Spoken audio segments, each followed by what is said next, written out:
और अब आपको बताएं कि लतीफ खोसा ने पाकिस्तान पीपल्स पार्टी छोड़ने पर मशावरत शुरू कर दी है। लतीफ खोसा की जानिब से कल प्रेस कॉन्फ्रेंस में अहम ऐलान मुतवक्के है। मजीद जानते हैं डॉन न्यूज़ के नुमाइंदे नादिर गुरामानी से। नादिर, बताइएगा लतीफ खोसा आप किस जमात में शमूलियत इख्तियार कर सकते हैं?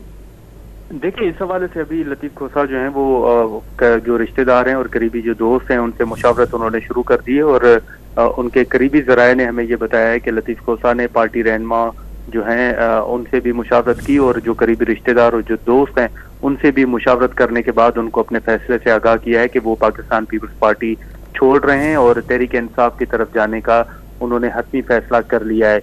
लेकिन इस हवाले से जो उनके करीबी जराए हैं उन्होंने ये बताया कि बाज़ जो दोस्त हैं उन्होंने ये मशवरा दिया है कि वो पीपल्स पार्टी ना छोड़ें, लेकिन लतीफ खोसा ने अपना माइंड बना लिया है कि वो पीपल्स पार्टी को कल जो है वो खैर बात कह देंगे। कल उन्होंने लाहौर में प्रेस कॉन्फ्रेंस बुलाई है और उसी प्रेस कॉन्फ्रेंस में पाकिस्तान पीपल्स पार्टी छोड़कर और तहरीक इंसाफ में शमूलियत का जो ऐलान है वो मुतवक्की है। लेकिन इस हवाले से अभी मुशावरत उनकी जारी है।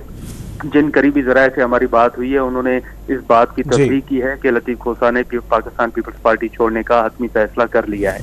जी, बहुत शुक्रिया नादिर गुरामानी अपडेट करने के लिए।